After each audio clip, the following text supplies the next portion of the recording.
All right, everyone. Welcome to another episode of Stu and the Nun, episode 375 here on August 21st. I don't know how this summer has gone by so quick, but we are lucky to have a little bit of time tonight from Mr. Craig Johnson, or better yet, Reverend Craig Johnson. Join Brother Craig, the Hatchet Man. That's it, Brother Craig, the Hatchet Man. We're going to get into that. But Craig, thank you so much for joining us, man. Thank you for having me, man. It's my pleasure. Wow, 375 programs. You guys are rolling. That's just this one. This is about the fourth or fifth rendition of a show that Toby Nunn and I have done. Toby's not here tonight, but my co-host. But of course, you met Rob. But yeah, we've been doing this since about 2007 across different shows. Some we had sponsored and that kind of stuff. This one, Toby and I just do on our own because we just like bringing stories to light and highlighting, great people. That's great. Yeah, that's great. Yeah, I'm normally on the other side of the interview. I'm normally the interviewer. And, I started in radio in 2009, a couple of years after you guys. Yeah, that is. You have to let me know how I'm doing tonight. So we're kind of bush league here. Toby. You're doing fine. You're doing fine. Toby and I are a couple ex-retired senior non-commissioned officers out of the Army, and we just kind of do this and figure this out on the side. And okay, the gab. But thank you for your service. Oh, thank you, and we're looking forward to talking to you. And I know you have met and talked and hung out with a number of vets yourself, and yes. I've seen that. But hey, so again, Brother Craig Johnson or Reverend Craig Johnson, the Hatchet Man. So we'll just get right into it. Kind of give our listeners a little bit. I'm kind of going a little bit about your background and name, but I'm curious for obviously Reverend. So you're an ordained minister. You preach. Yes. Well, that kind of happened. I wasn't trying to become an ordained minister, but I figured that, okay, the first time I was asked if I wanted to go into ministry, I was a teenager, and quite naturally, I said no. Yeah. Okay, so fast forward, I'm doing radio and doing speaking engagements, and we start out mostly politics with a little bit of, I won't say a little bit, but the politics outweighed the Christianity. Although they're just two sides of the same coin, really. Okay. Mm-hmm. But as the years went on, it got to be more and more like a sermon. And so people just started calling me Pastor Craig, even though I was not a pastor. I'm still not a pastor. And, I'd go out and I'd speak, and, my wife would be with me, and, they call me pastor, and I'm always trying to explain, oh, no, I'm not a pastor. I'm not a reverend. I'm just a little old guy on the radio. And my wife would be giving me an elbow. And she said under her breath, mm-hmm. And so she has been kind of helping nudge me in this direction. And, when COVID hit, I started doing sermons because churches closed down.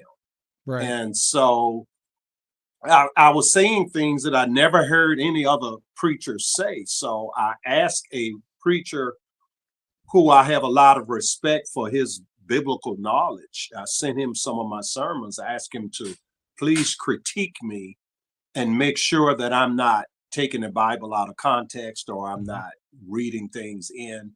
And he was just blown away. And he asked me if I wanted to.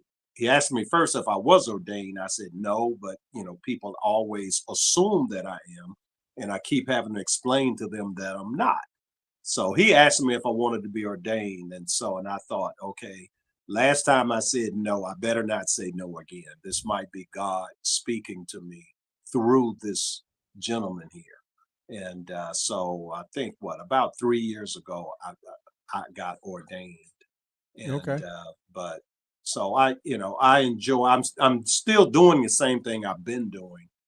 It's just that sometimes now I get called Reverend. And although I kind of prefer Brother Craig because I've been Brother Craig for 20 years, and now, and now it's like Reverend Craig. And I don't know. It's as long as I can share God's word and show people how the Bible is talking about real life, and it's not just theology, it's real life. And so this is what I do. I take things that are happening in the news that We all see it and we hear about every single day.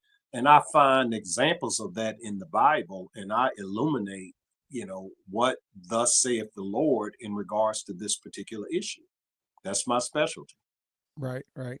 So, I mean, it's interesting, right? I was going to ask you, you kind of answered one of the, you kind of have this journalist, like political commentator, reverend, or, that kind of thing, from the school of the gospel. And don't forget, I'm a carpenter. And a carpenter. Oh, I mean, you're kind of bringing it all together.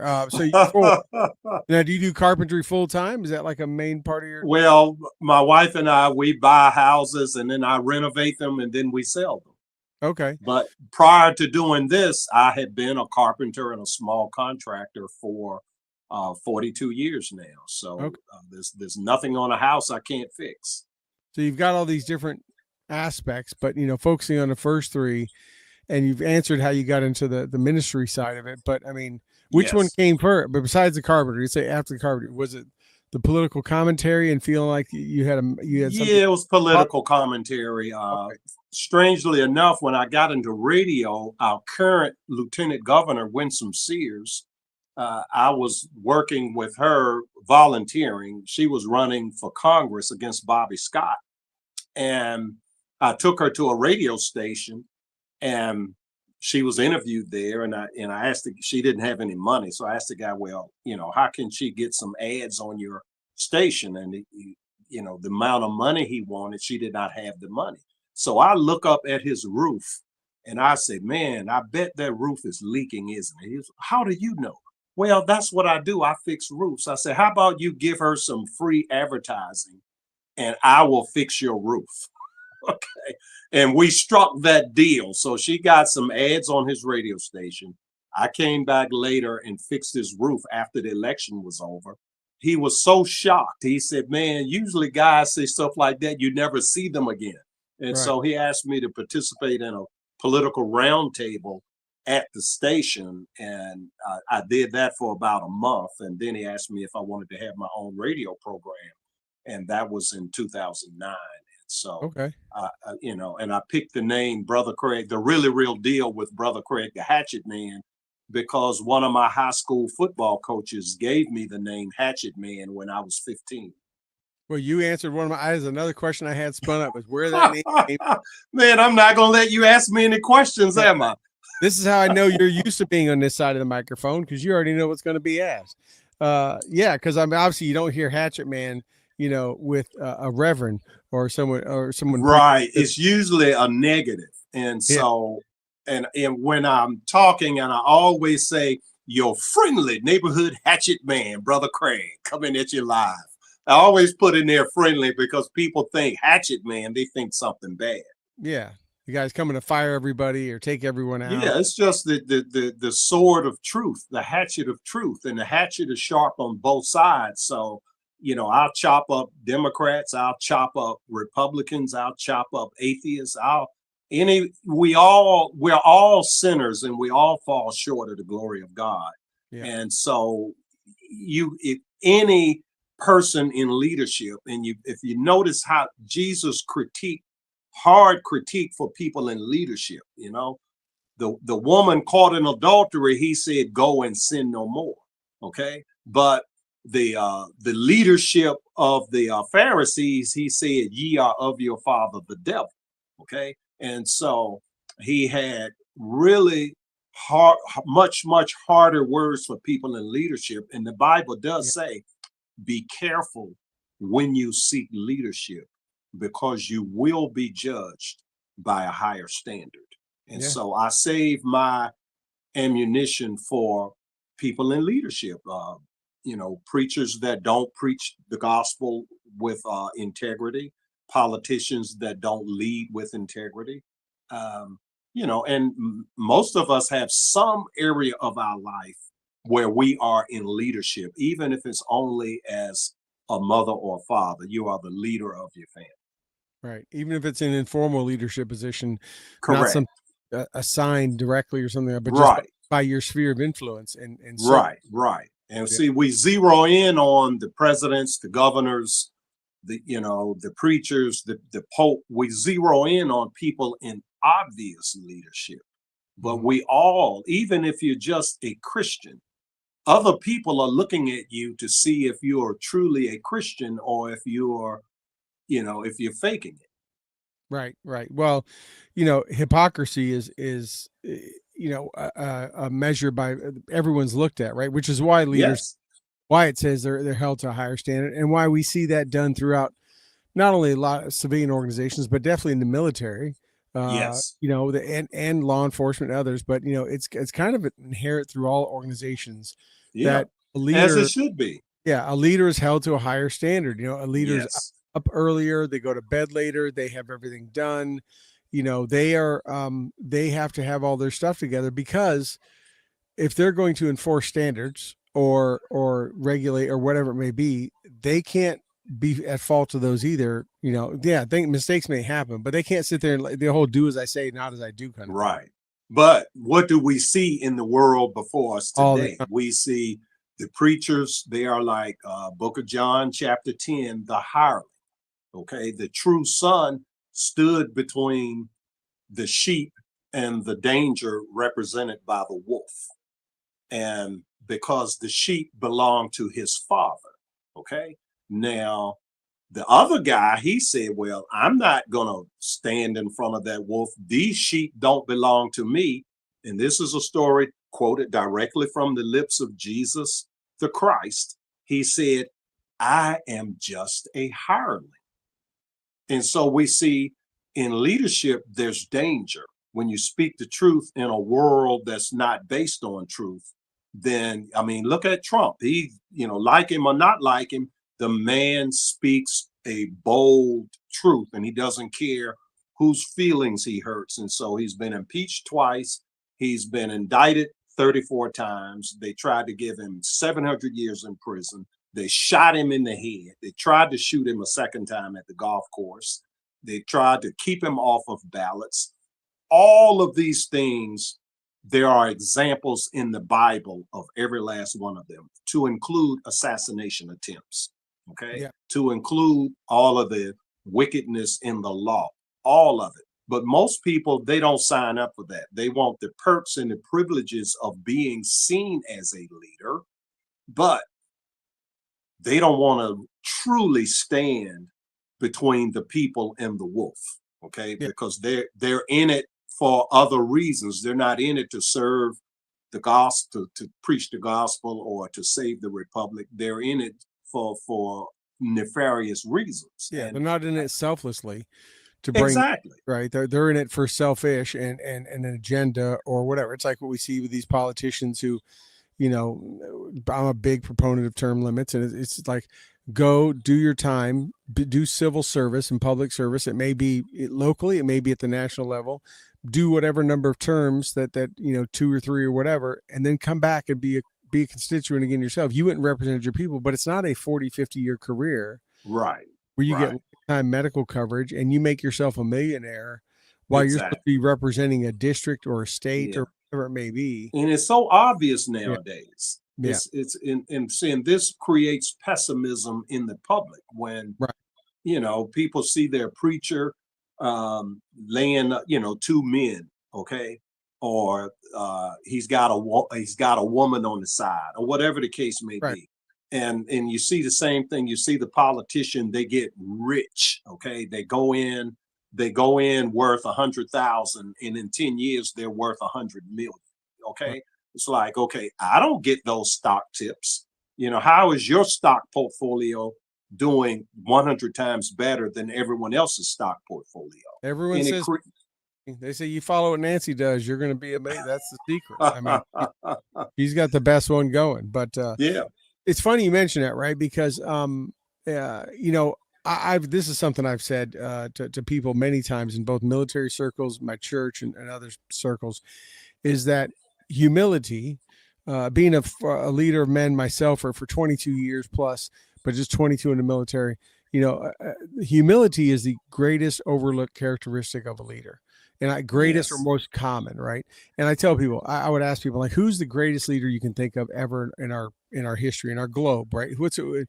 And some people would hem and haw different, political leaders and military. And like, would you say Jesus is probably one of the? I mean, a person who led so many people and has made such an impact. And if people don't name him, they'll say, yeah, I get, he probably was the greatest. I'm like, yeah. Have you ever Well, seen? he's the son of God. I Right. think what you mean though is mortal a mortal man No, or but I mean, he was part man, part God, right? But he right, led right. Christ and he led people, but he was also humble, washed the feet of his disciples, Yes. right? Lay down. Yes. And I'm like, if the greatest leader of all time can be so humble as to wash the feet of his own disciples and give up the bread and this stuff, then and is willing to do that, that is And gave his life.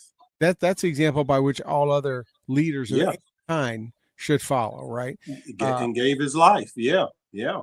is a Greater leader, love hath no man than this, that he lay down his life for his friends. right? Right, exactly, as the book says. And as a leader, whether in your job or your military or in your community, right? Mm-hmm. If you have subordinate leaders underneath you, your job is to get them to take your job. Like your job is Mm-hmm. to make them Right. and help raise them up, not use them as stepping stones to keep Correct. because then you're fulfilling your own worldly. Right. Yours to bring them to that next level. And hopefully your leader, whoever that is looking at you at that way. And what can they do to make you better? And I've always told people, if you go into any kind of leadership, anytime you're in charge of one person or 100, and you look at things that way, you're going to have people follow you to the gates of hell and back. Loyalty will be the Yes. greatest trait that you possess because you're humble and you have humility and you're not self-serving, but you're selfless. They Now see let it. me give you the other side. Let me give you the other side of that coin, because Ecclesiastes chapter 3 says there's a time to everything. There's two very long lists. Okay, Right. a time Yep. to love, a time to hate, a time of war, a time of peace, a time to kill, a time to heal, a time to everything under the sun. And so that great leader knows when to do what. And so the humility is there, but the boldness also. And so the in the Bible talks about this. It says the righteous are as bold as a lion. Okay. Right. And so now that boldness, if a person could think, oh wow, well, he's not humble. Okay. And so that is is a knock against Trump. Oh, he's not humble. He's a braggart. Okay. But he's bold. The Bible says the righteous are as bold as a lion. Okay. Right. And so, but I think that people that have that boldness, they also have humility. It's just that the really great ones, they know when to show what.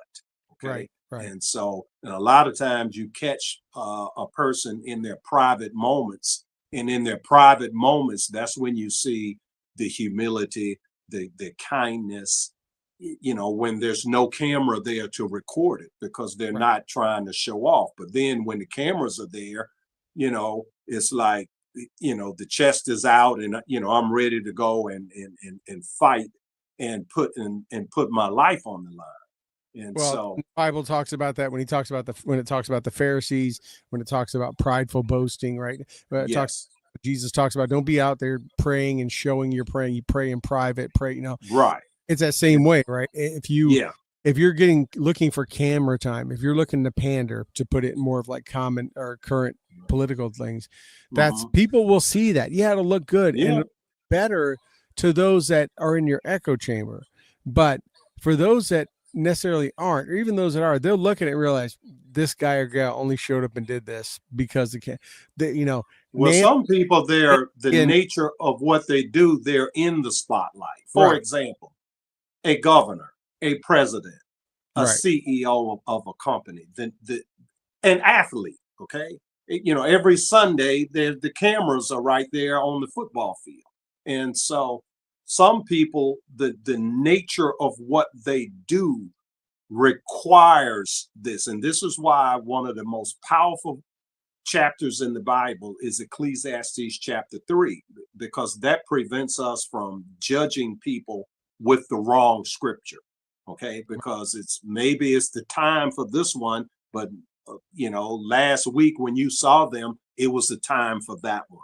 Right. And so, and to put it in we cut people a little slack, right? Because our enemies want to catch us at our very worst moment and repeat that over and over and over again, as though that's your entire life.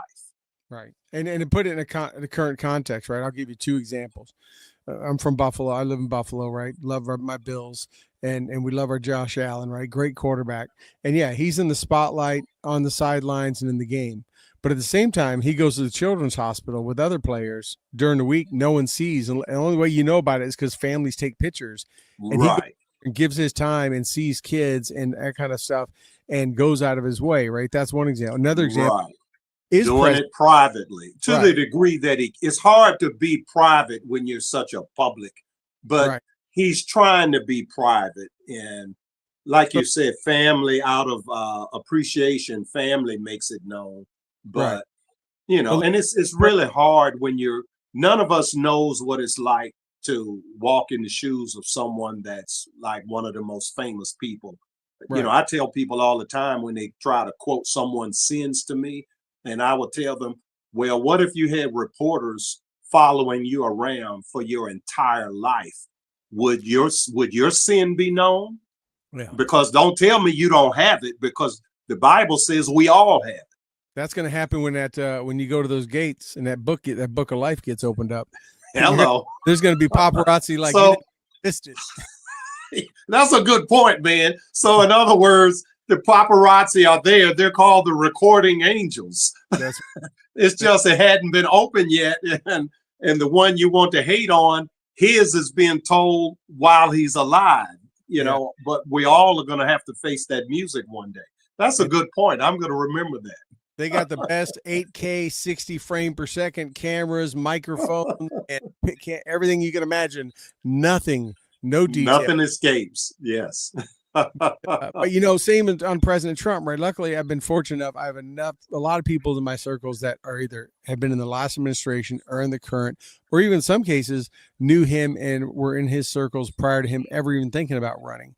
And what I do know personally from those since he is both administrations is that, yes, he is out there and he is bold and he is brash and he is doing that because it has to be done.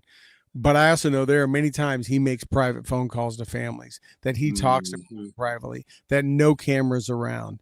Yeah. And you only hear about it through direct contact and personal, 2 or 3. I've heard that repeatedly. Right? Yeah. And unlike someone that, gets a camera to follow him to an ice cream shop or to something, wants that camera photo moment to be there. He can't go anywhere without a camera following. There's no, exactly. Today he was downtown in DC and seeing the troops walking with the cops and all that stuff. And I guess I just heard right before that he brought them hamburgers and all kind of food, sat down and ate with them. And what I understand is no cameras were there for that. He just sat down with the National Guard soldiers and police and federal agents and broke bread with them and just to talk to them. And everyone I know that's been in his circle have been like, he's the most down-to-earth person, and the image he gives on TV, he has to do because that's what's demanded of him. Exactly. He's the way he is, but he's a strong man. He's much more humble in private. Yeah. And I've heard he's an excellent listener, that he listens actively and he asks questions. Yeah. And a lot of people in leadership don't do that. They think they have answers and that they're supposed to do more talking. And so in one-on-one meetings, now I've not yet had the privilege of meeting the president. I pray that I do one day. But as a matter of fact, on the day that I was ordained, there's a daily Bible reading, like 365-day Bible, a section every day. And the section on the day I was ordained, it was from 2 Samuel. I think it was chapter 9. I think it was chapter 9, verse 27. It says, "And the man of God told the king, 'Stand still that I may show you the word of God. And so, and this was Samuel talking to Saul. And so he didn't say, stand still that I may wow you with my eloquence. Right. Okay. Or that I stand still that I may show you how brilliant I am. No, that stand still that I may show you the word of God.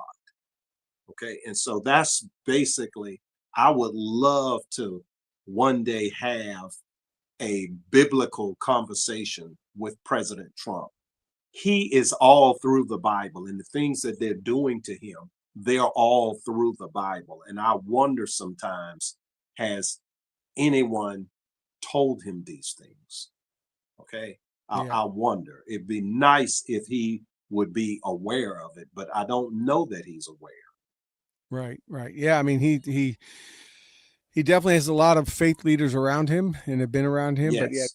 know what they were shared. But again, probably shared in private, and we just don't know. But Yeah, yeah, we don't know. We don't. And a lot of preachers don't even know these things because a lot of preachers don't do what I do, which is take events in real life and I go and I find these things in the Bible. And I learned to do this from the master of doing it, which is Messianic Rabbi Jonathan Cahn.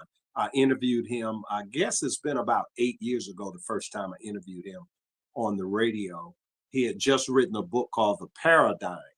And in the paradigm, he spoke about leaders in America and how they were a paradigm is like a pattern, and that they were matching the pattern in the Old Testament.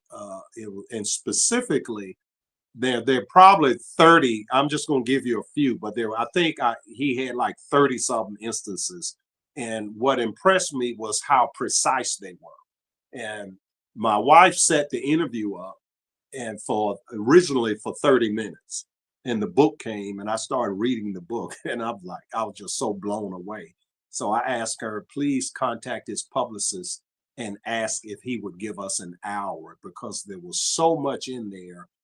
Stuff that I had never heard or read before. hmm, And he was so kind, he gave me 2 hours because at the time I was doing 2 hours a day on radio. He gave me a full 2 hours, and it was Bill and Hillary Clinton were King Ahab and Queen Jezebel. Okay. Donald Trump was King Jehu. Barack Obama was King Joram. Mike Pence was Jehonadab. Um, Vince Foster was Naboth. You know, Naboth was murdered yep, because Ahab coveted his real estate. And Jezebel had him murdered. Okay.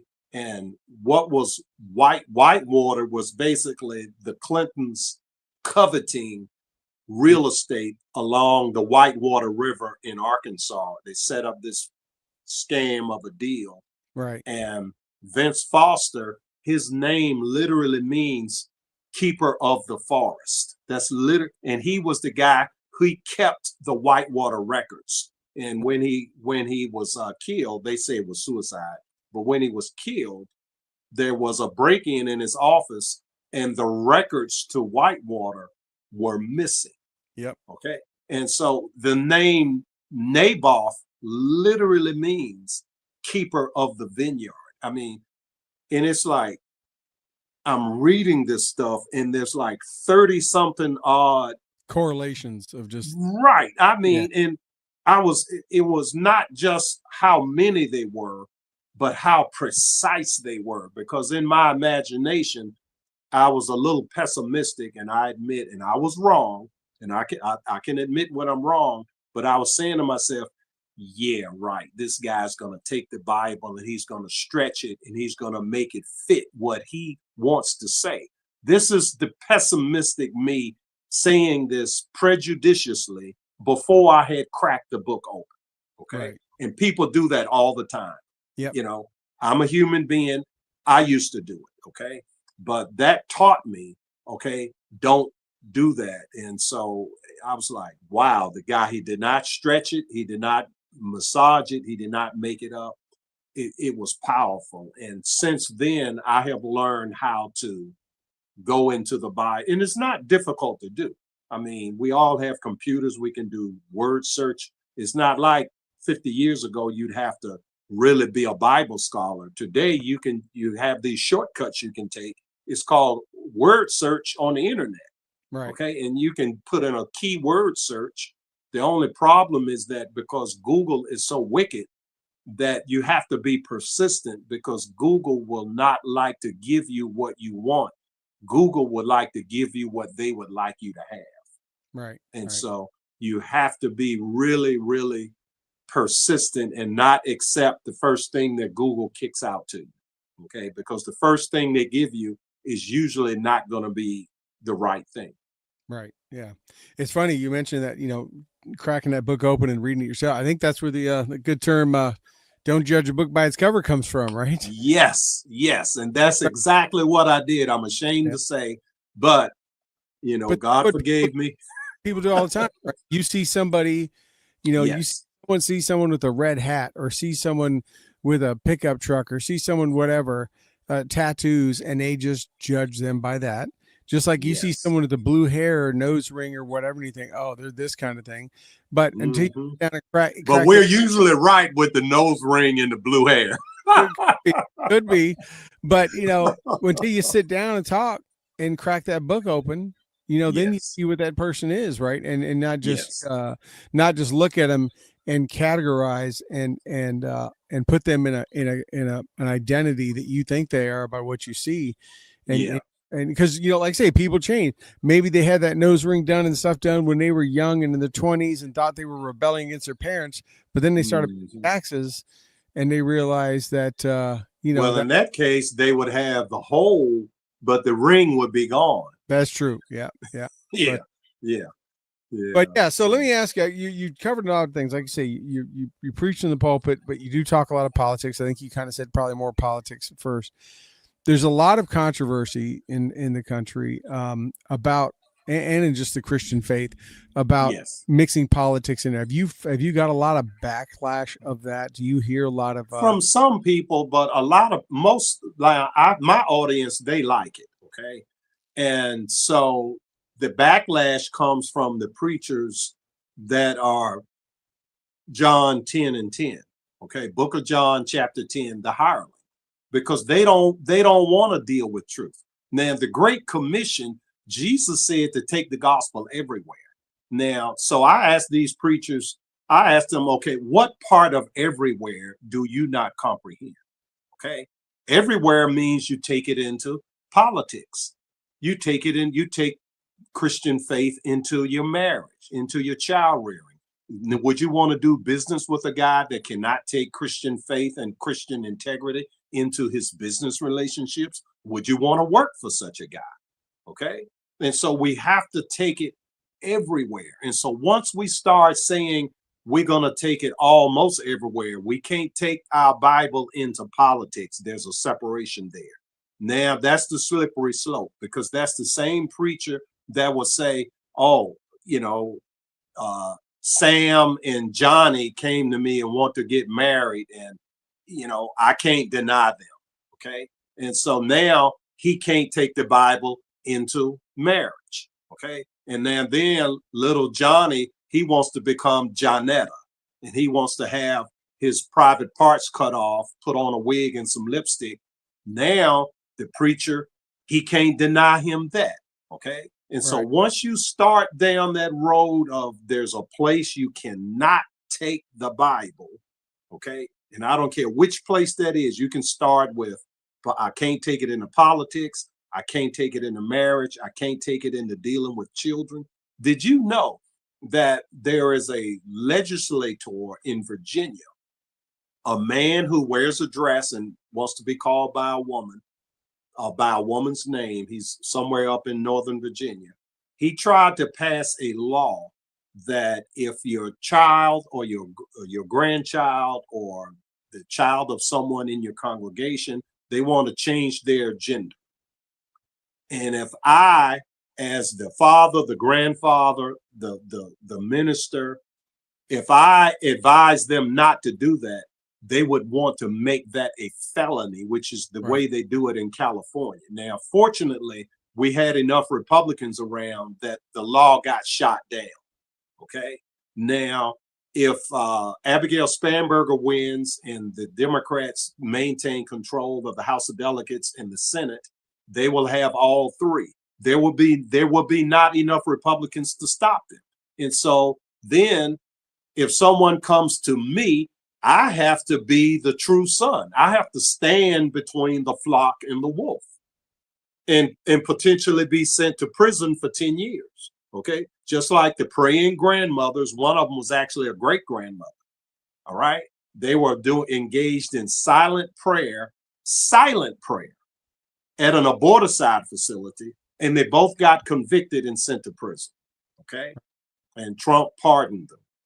So this is important. And so for the preachers that tell me, and I do hear it a lot, and from individuals, and it's basically that the truth, they don't want to hear that 1 + 1 = 2. They can't deny that 1 + 1 = 2, but they want to force me to not say it because in their imagination, 1 + 1 = 11. Right, right. Yeah, I mean, I just wasn't sure if, because some people would say, I guess I'm just curious on your take on this, right? Some people say, are you primarily a preacher and spreader of the word to bring men and women to Christ, or are you trying to educate and teach people about politics? And if it were the first versus the latter, the former, then do you have is there a possibility of talking about politics? People hear that and they shut down and they're not listening for what God's talking to them. Well, some will, and there's nothing perfect, but right. I think there are enough preachers doing things the same way that was done ever since I was a little boy that I've observed it, in my home church where I was baptized 50 years ago. I can't come there. I'd never get an invitation to speak there. Okay. Yeah. They don't want to hear it. All right. But I get invitations to speak in a lot of other places. I've seen. So is the message sticking? You preach a lot, or you don't preach a lot. So I'm sorry. You talk a lot about the First Amendment and what that means. You really seem to be a scholar. Yeah, I'm founder and president of the First Amendment Inc. People don't really understand it. Right. It's and the first freedom is faith. Right. Okay. And so there are even pocket constitutions. I've seen them. As a matter of fact, I have one. I wish I could hold it up and show you. But there are pocket constitutions that say the 5 freedoms of the First Amendment. Most people think there's 5. I've heard Glenn Beck on the radio say the 5 freedoms. I've heard Tom Cotton, the senator, I've heard him say the 5 freedoms of the First Amendment.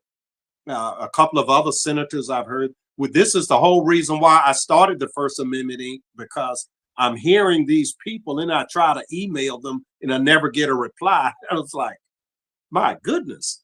And I was in a town hall called God, Guns, and the Constitution. And it's like maybe 6 or 7 of us on the panel. And one of them was the president of Gun Owners of America. Another one was a guy who in Virginia, he's been a prosecutor. He's been a lawmaker. He's been a law professor. He's been a criminal defense attorney. So this is a gentleman who he's written law. He's taught law. He's defended against law, and he's prosecuted law. He's done law 4 different ways, every way you do it. But he did not know that the First Amendment has 6 clauses. And he said the 5, and he said it twice, the 5 freedoms. And man, I was trying to get the microphone and the moderator wouldn't give it to me. The second time he said it, I took the microphone. And but the First Amendment, the clause that they omit is the most important one. Okay. It's actually 3 sets of 2. You have 2 things you can think or believe, 2 ways you can speak about what you think or believe, and then 2 things you can do about it. All right. And so, and if you read it carefully, the punctuation, even because you have the first 2, which is the establishment clause, and then the free exercise clause. Okay. And so Congress shall not establish a religion, meaning we don't want to be like England. We don't want to have, you can't have the Church of England. You can't have the Church of the United States. Okay. Or the Church of America. Then there's a comma. All right. And then it says, nor prohibit the free exercise thereof. Then there's not a comma. There's a semicolon. So these two are what you can believe or think. These are internal to you. Okay. Right. So then the next two are nor prohibit the freedom of speech, nor of the press. Now, then there's a comma, freedom of speech, comma, freedom of the press, semicolon. So freedom of speech, that's individuals speaking. Right. Freedom of the press, that's what you and I are doing now. That's, you know, we're broadcasting, or if we had a newspaper, or back in their days, they had pamphlets. They would print pamphlets and post them. Okay. And so then the last two are, and this one people really get it misunderstood. Okay. And so they think that you have the right simply to protest, like you can show up with some signs in the courthouse steps, and that's true. You can do that, but that's not where it stops. You can do anything that is not illegal. Okay. And so, and you can associate within, that's the freedom of association. And so, to give you an example, when the Obama scam health bill was passed, it violated the First Amendment right of free association, because you no longer had the right to associate with the doctor of your choice. Okay. And so I can choose any auto mechanic I want, any attorney I want. Why can't I choose any doctor I want? Okay. And so then the last one, and a lot of people don't like this one either. Okay. To seek redress. That means lobbying. A lobbyist, and people love to hate lobbyists, but lobbying is protected by the First Amendment to the United States Constitution. You can seek redress after the fact, or you can preemptively seek redress. And so rather than complain about someone and their lobbyist, hire your own lobbyist. It's be like you complaining the guy has a pit bull in it, you know, go get your own pit bull. Right. Yeah. No, it's interesting how you break that down in the 6, and it sounds like you probably have educated a lot of people on that. Is that message? I try, man, but you know, people are stubborn and people are stuck, and they teach it this way in law school. And the one that gets, when you get from 6 to 5, the one they remove is the free exercise clause, and they act like the first two, that's the establishment clause, and they give that the color of the negative. The establishment clause is the negative side. The free exercise clause is the positive side. That's the one they subtract out, and they teach this in law school. Don't you find it frustrating? Probably more so than that, where people will, especially on one side versus the other, will sit there and yell about freedom of speech to be able to say whatever they want. Right. But if you talk about something that's not in what they like or what they do, right, then they try to shut you. Right. There's a joke, right? The people with those coexist stickers on their car are the least likely people to want to coexist. Exactly. Right? Because they won't coexist with you and I. Because in that coexist sticker of religious symbols is a Star of David and a cross. And most people that have that sticker do not like either one of those and want everything else but that. And, you know, so people they love to say, hey, freedom of speech, I can say whatever I want, whenever I want. So when you start maybe peacefully protesting on your side, saying who you support, then they get all mad and they want to shut it down and they want to, remove people. I have it in my personal family, man. They'll bring up, I try not to bring up politics because I know. I bet your Thanksgivings are good. Yeah, I'm going to have to stand alone. And so, but when they bring it up, I can shut it down real easy, and I can do it politely, with fact, with history, with math, with the Bible. I like doing it, and you know, God has blessed me with an ability to do it. And but on their side, they just have insults. They they have no ability to debate you or I. They just have insult and innuendo. And you saw what they tried to do with Trump to keep him off the ballot. If he was so horrible, let him get on the ballot and beat. If his ideas are so bad, then beat him with your superior ideas. They don't have it. Right. Yeah. That's it's they're known, right? When you just say, people on the left, you see enough of these man on the street interviews where they just have emotion. When someone goes up and says, "Why do you say Trump is a racist?" or "Why do you say this?" Well, because give me an example. He just is, and he's like Hitler. Tell me the fact. They don't have the facts. Yeah, because they don't have the facts and they're ignorant to those. And I don't mean to use the word ignorant negatively, but they don't know them. Then all they have is emotion because someone has told them to be that way, or they found it politically cool or socially cool or acceptable to be that way. They want to be with the crowd. Right. They have nothing to support it, Yeah. Sheeple. Right. Exactly. Complete sheeple.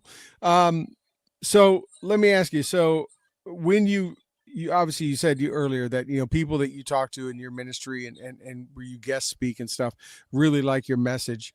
Have you found times to reach the other side? Are you able to talk to them? Or do you find every once in a while people you can't sit down with them and talk facts with someone that maybe doesn't see things? There's a lot of people. Look, Jesus couldn't reach everyone. Right. Okay. As a matter of fact, chapter 6, verse 66 of the book of John. Okay. When Jesus was speaking about how you have to eat, he was speaking metaphorically, you have to eat his flesh. But, the broken bread, when we do communion, the broken bread represents his flesh. Okay. And so, but because the people did not understand that, and it says, and many of them walked with him no more. Yeah, because 666. Okay. Yeah. Many of them, book of John, chapter 6, verse 66. And that entire passage from verse 60 to 66 is powerful. Okay. It's powerful. And so if Jesus, the Christ, did not reach everyone, there's no way that little old brother Craig can reach everyone. So I don't sweat it. My job is to preach the word. My job is not to make people listen. But have you found that? Have you been able to get some people to pause and think and be like, yes, there are many people that do pause and think, and they thank me when they see me. It's like, many people. Yeah.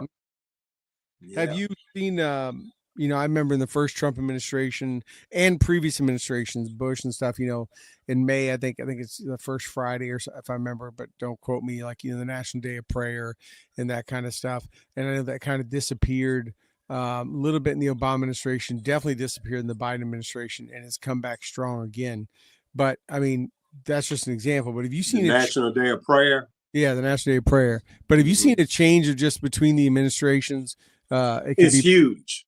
It's always been there, but with Trump, it's bigger than ever. Okay. And so, like, give you an example, the March for Life. I was in Washington when Trump spoke to us in the March for Life. He's the only president to ever speak directly to us. Okay. Other presidents have articulated that they support life in the womb. Okay. But then the rallies have been being held ever since Roe v. Wade back in 1973. All right. And so I think maybe the following year, 74, but either 73 or 74, been having the March for Life every year. Okay. And so every Republican president gives us verbal support. They might send a letter, or might send a video, or might send an emissary to speak on their behalf. But only Donald John Trump showed up and spoke to us in person. Only him. Okay. And I'm supposed to listen to these preachers that tell me what a bad guy he is because he'll cuss every now and then. I wish he wouldn't, but I mean, so what? You'd rather have a guy with perfect grammar, diction, in even keel delivery, who's a snake behind the scenes, or you rather have the guy we've been, and you probably heard this your whole life, because I know I've heard it my entire life. People would say, wow, why are all these politicians made out of plastic, speaking out of both sides of their mouth? When are we going to have a president that speaks like a real person? Right. Okay. And now that guy shows up, and what do they want? They want to go back to the Yeah. Back to oh, we didn't mean to be that real, Mr. President. I mean, yeah. pick your poison. You Right. know, I'd rather have the honest, unvarnished guy. I mean, and look at his press conferences. As it talk about transparent, okay? Yeah. Obama and Biden did not give press conferences like that. You know, Yeah. nowhere near. I wonder if someone has calculated the number of minutes or hours actually speaking to the press, you know, by each president. I mean, I would guarantee you Trump's numbers would be double. They'd easily be triple or quadruple Biden, Oh, yeah. but they'd be probably double Obama. Yeah. Okay. Yeah. Let me, did you go to the inauguration? Either one of it? Were you at either one? No, I was not, unfortunately. That's a great. I've been to both. Yeah, I was trying to go, and I thought I had tickets, and somehow, you know, at the last minute, the tickets, they didn't come through. Yeah. And no. I tell you, I can tell you personally, having been at both of them and both of George W.'s inaugurations, the excitement, the electricity, everything about the second one was off the charts compared to the first. You know, the first, it was all about red hats on that day, but the next day it was the pink vagina hats everywhere, you know, torch cars and everything. This Our one, governor had on a pink vagina hat. yeah, this one, 3 or 4 days after the inauguration, all the downtown was still that way. People are high-fiving each other. You'd see someone in a coffee shop. Hey, were you there? This, that. It was just, I mean, excitement and happiness. People stayed around. People weren't ashamed. They weren't like worried about their safety because they had a Trump shirt on or anything like that. I mean, you know, it was the merch was still selling on the street corners in DC and the malls and everywhere else. You know, it was That's something good. Let me ask you about something on your site, the really real deal.com. People need to check. I know Rob's been putting it up there. You have the 7 C's for success. Can you explain just a little bit about what that is and how you came? Okay. So that would be Christian faith, conservative values, constitutional limits, capitalistic opportunity, choice in all things, and these are foundational things to a successful society. They're just foundational, and they're the opposite of what you get with tyranny. Okay, and the Democrats, they don't want you to have choice in all things. They talk about choice when it comes to the choice to commit aborticide against an inconvenient baby. And that's the only thing that's wrong. The baby is inconvenient. Okay. Right. And so, and all they had to do was abstain from sex, the male and the female. It takes 2 to tango. So I'm not picking on women. Okay.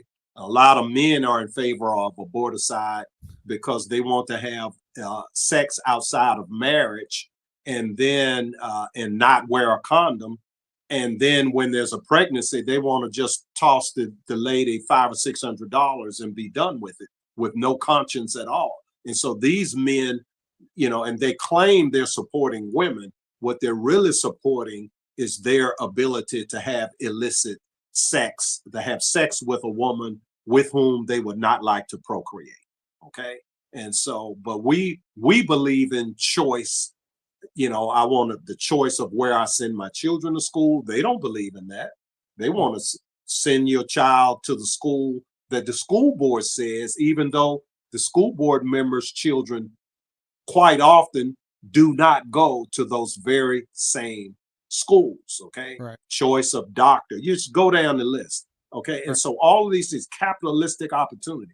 Capitalism, the greatest thing ever, And these people, they point at income disparity. Well, when everyone was poor, there was no income disparity. And so someone has to have the capacity to sign the front of the paycheck in order for all the other people to sign the back of the paycheck. I've been signing the front of the paycheck for 42 years. Okay. And so now we don't have a big, we don't have a big, huge business, but on a typical year with all the different tradesmen that we hire, plumbers, electricians, etc., we'll send out 30 some odd 1099s. Right. Okay. We sign the front of the paycheck. That's capitalism. Okay. And so, people will complain, oh, this guy has a yacht, that guy has a rowboat. Ronald Reagan had a great phrase. Okay. He said, a rising tide lifts up everybody's boat. That's right. Everybody. That's capitalism. Right. Okay. And we let these people get away with demonizing capitalism. We let them get away with demonizing Christianity. The Christians had the Crusades. Yeah. It took them 400 years of Muslim murder and conquest before they had the first crusade. For 450 years. Okay. And so, so Christian faith is held to this high standard. So, I was just looking for different things. It just happened that they all started with C. Okay. No, I got you. Yeah. And you mentioned school system. You mentioned a second ago, school choice. You kind of helped me segue right into something near and dear to, Yeah, I'm the school choice advocate. I'm on the board of directors of the Virginia Christian Alliance, and I'm the school choice advocate there. So we've been champions of school choice, really ever since the inception of the Virginia Christian Alliance, which is about 15 or 16 years now. And when you have Loudoun County, Fairfax County, and all the press coverage and everything that everyone saw in the national media of them attacking parents and the things happening in schools. Oh, yes. Stuff. Putting the FBI on parents. Okay. Right. Is that still we see some of that in the national news circuit. Is that still a major contentious issue in the Commonwealth of Virginia? It is. And this is the issue that won the governorship for Governor Youngkin. Yeah. And Youngkin and Winsome Sears and Jason Miyares. I was one of those parents. I was invited to come out to speak at some of these school boards. And so I would give speeches to the school board at the school board meetings. And people like me, we were branded as domestic terrorists, okay, right, for simply, coming forward to defend children and to defend children against all this hypersexuality. I mean, even take away all of the tranny reading hour, the big 6-foot dude in a dress with a purple wig on, and he has a magic wand with fairy dust and all of this, and speaks in a soft voice, and he's reading a book to your 5-year-old grandchild. You don't want that, and I don't want that. Right. Okay. And so, and it's lowering the child's defenses against this sort of thing. I mean, when I was a kid, if someone like that came around me when I was, and I can remember an instance with one of these guys I was too young to even know what was happening, but I never forget how my mother reacted, and she chased the guy away. Okay. And so nowadays, people they have this fear of chasing them away for fear that someone is going to say, well, you're a homophobe. Okay. That's like saying you're a racist, or you're a bigot, or you are Islamophobe. I mean, all of this stuff is nonsense. Okay. There are biblical standards of right and wrong laid out in the Word of God. And civil law comes after God's law. In civil law, when it's good, it mimics God's law. Now, there should not be a civil law that put those praying grandmothers in prison. But people voted for people that created that law. Right. People voted them in. They're not dictators. They didn't just write the law against the will of the people. The people voted them in, and then they passed this law. And so, silent prayer. I mean, my goodness, when the Democrats protest something, they spray graffiti, they handcuff themselves to the door of the building, they make a human chain across the highway. I mean, they set things on fire. They've been singing a lot and dropping F-bombs. That seems to be their newest tactic, is just cutting and singing. Real bad singing. Not even good But singing. even that's a nuisance, but that's not like you are physically stopping traffic. Okay. There could be an ambulance in that traffic jam and someone died.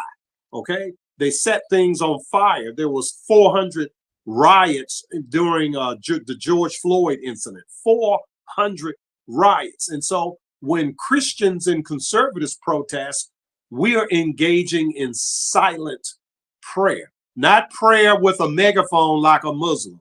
Okay. Silent prayer. Silent. Okay. And because it's silent, they don't know what they were saying. They don't even know that it was a prayer because it was silent. And yet they sent people to prison. Okay. Yeah. And so there is a distinct difference between how we protest and how they protest. And we cannot pretend that that this difference does not exist. We protest within the bounds of law, and they do not. Right. Yeah, I mean, it's not an even playing field, but most confrontations and battles are not. Right. It's right. And we want our leaders to call them out. Okay. And so, and if we don't call them out, why are they in leadership? Right. Yeah. I mean, look at Texas. Texas has a chance to gain 10 new seats, and they're only going for 5. Right. Yeah. I mean, in New England, there's all the New England states.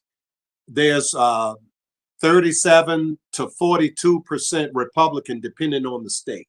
Okay, so say an average of 40%. So 60% Democrats, 40% Republicans in New England. There's not one single Republican congressperson in all the New England states. Not one. They have mastered gerrymandering. Yes. Right. Not one. And then here we're going to go and take a half measure. There's 10 on the table, and we're going to take 5 of them off. And this is why we're losing the country. Okay. And retaliation. California now does it. Yeah, leaders are weak. Yep. They're afraid they're going to be called names. But guess what, Mr. Look, I have a bunch of funny names I call these people. Low-fat Republican is one of them. Okay. 0 grams integrity, 0 grams intelligence, 0 grams usefulness. Low-fat Republican. Okay. I'll remember that one. That's good. Yeah. And I contrast that with a steak and onions Republican. Okay. You and I, we would be steak and onion Republicans. Okay. And not a celery and tofu Republican. Okay. So, but we need people in leadership, and they hate Trump. Trump has this in spades. And I mean, I advise anyone right now, we have 3 bellwether Republican Democrat races across the country: Virginia, New Jersey, and New York City. And, I am literally advising all 3 of them to go with gusto. Okay. To go with gusto. Okay. And I mean, I've not reached anyone in the New Jersey camp yet. I'm trying. Okay. But I'm speaking with people in Virginia and in New York to go boldly and ignore all this nonsense that these professional people will tell you, that you have to shy away from Trump. You have to, be cautious. You can't upset anyone. Give you one case that I advised Dave Bratt, who, you remember Dave Bratt beat Eric Cantor. I gave him a nickname on my radio program, Eric the Great. Okay. Dave Bratt was not even trying to win. He was a professor that was engaged in an intellectual exercise. He had no clue he could win. I talked to Dave and I told him, I said, Dave, you can actually win this thing, man. This is winnable because Eric, his wins are weak. Okay. And so, and the radio station I was on at the time had a large Black listenership. And I encouraged them, and, you know, in Virginia, we have open primaries, and they Right. did not like Eric Cantor. And I encouraged them, man, you guys come on over and vote for Dave Bratt in the primary. You can always go back in the general election, but come on and let's get rid of Eric. Okay. Right. And Dave he didn't have a lot of money. As a matter of fact, Eric Cantor spent more money on food for his campaign than Dave Bratt had for his entire campaign. Hmm. And Dave had one TV commercial. It was an elderly lady who had a long list of things to say about Eric Cantor, all of which was true. And Dave came on in the last 5 seconds, and you know what they always say, I'm Dave Bratt and I approve this message. Okay. That nonsense got started with Bush. You know, I'm George Bush and I approve this message. Right. I saw the ad on TV. I hightailed it over to Dave's office and I said, Dave, you got to take that ad down. And you have to say exactly what you had that little lady say. Okay. Everyone knows who Dave is. I mean, everyone knows who Eric Cantor is. No one knows who you are. You have to give people time to take the measure of you. And you have a 60-second ad and you gave your voice and your face the last 5 seconds. And you have an elderly lady with 55 seconds. You have to, you know, be man enough to say these things about Eric Cantor yourself. Right. Dave went and he reshot that ad that day.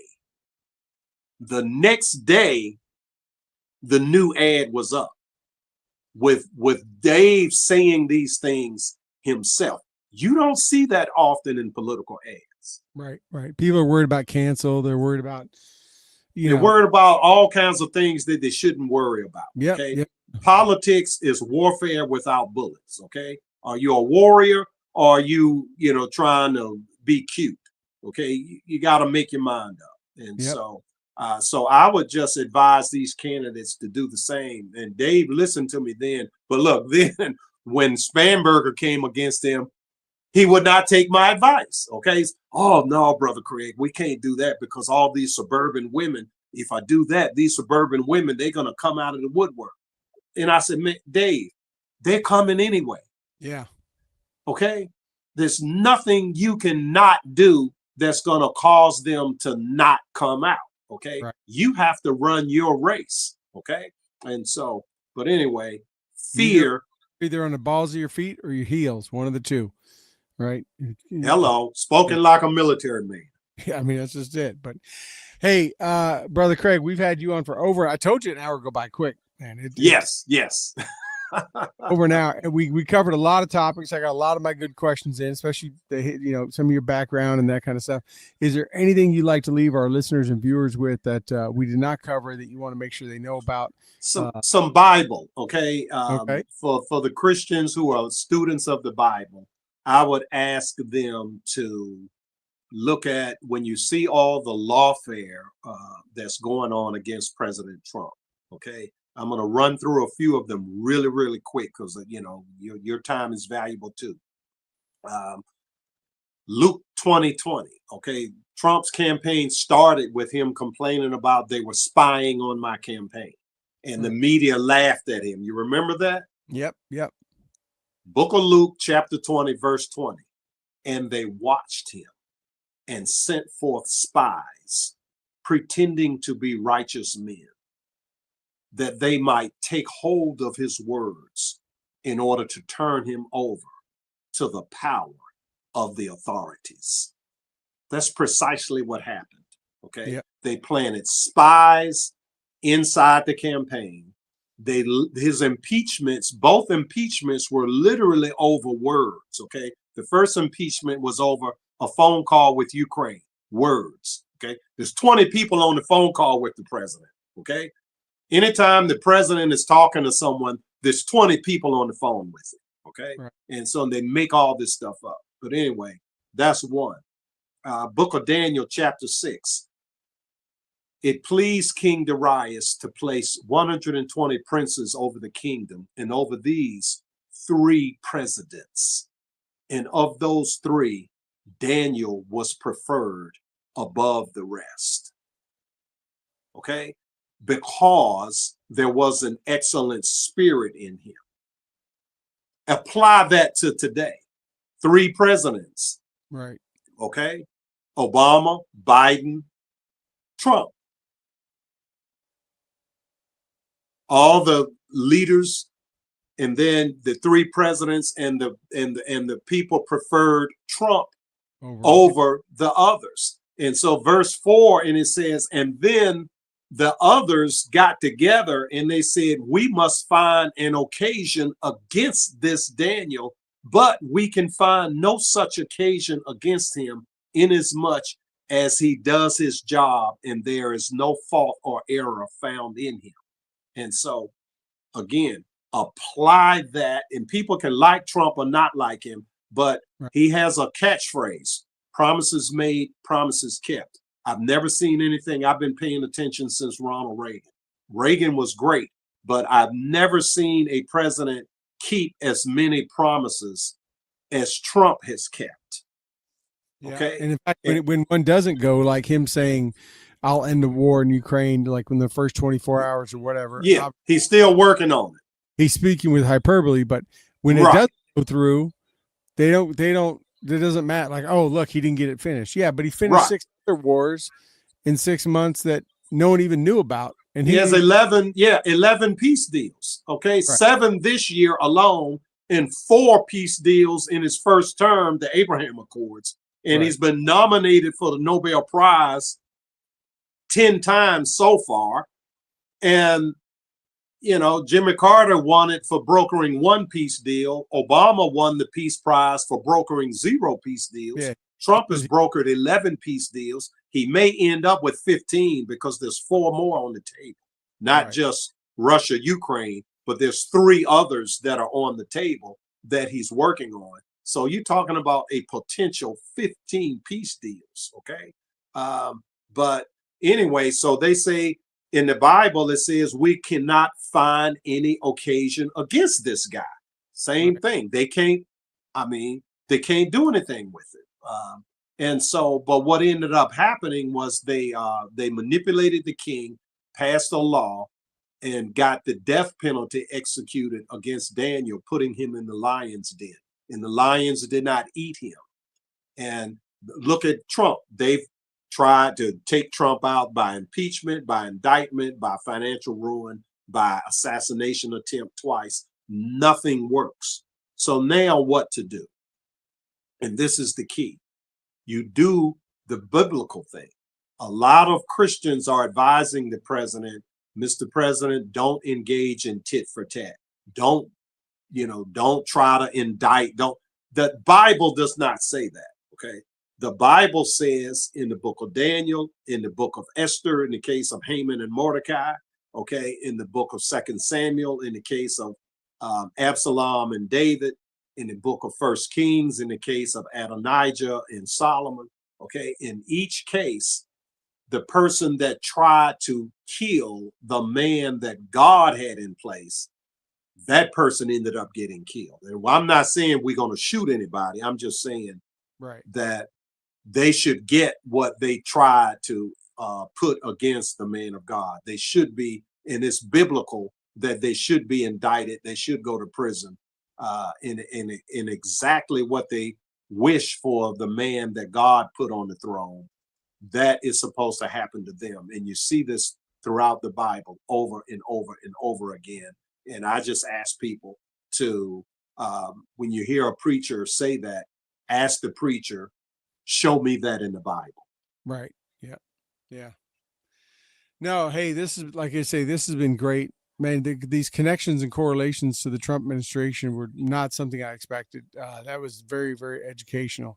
And like I say, I mean, just great stuff. I encourage people to check out the reallyrealdeal.com.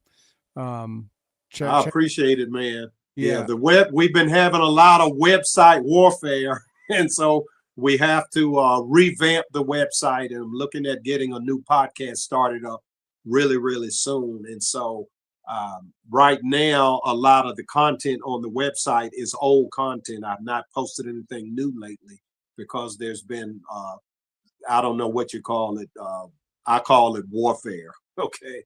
Yeah. Technical, whether it's purposeful, whether it's accidental, I don't want to get into all that, but I really appreciate the opportunity to share some things with you and your audience. And, and folks can reach out to me via email, craig@thefirsamendmentinc.com. There we go. It makes it pretty easy. Only one Craig there. So that works. Brother Craig Johnson, the Hatchet Man, here on episode 375. Thank you so much, brother. It was great meeting you tonight and talking to you and sharing some. Same here. And and I hope we get you on again, and we if I get down to Virginia, which I do quite a bit, maybe we get a chance to link up. I get down. Okay. Where are you out of? I live in Buffalo, but I do a lot of work in DC. I'm gotten through mutual contacts. I've gotten pretty good friends with Bryce Reeves, with Cameron Hamilton. I've been down there, hung out in Orange County. So I've down some of those same areas. Yeah, I know all those guys. Bryce, yep. Cameron. Cameron's a young up and comer.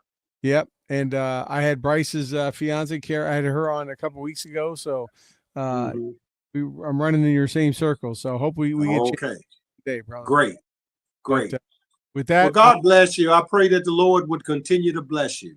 Thank you, man. Same thing, and that you and the Lord protects you to let you get the word out, let you reach more people in all aspects, and support you and let you do what you do, and gives you all those blessings to do it. So, amen. With that, I'll let you go, brother. Thank you so much for your Thursday night. Thank you, everyone, for joining us. You've been seeing our sponsors along the bottom. We didn't want to take much time from this to talk about them, but you know who they are, and you'll see them at the end. With that, Rob will wrap us up, and Brother Craig, you have a great night. All right. You too now. Thanks again. Bye. Yep.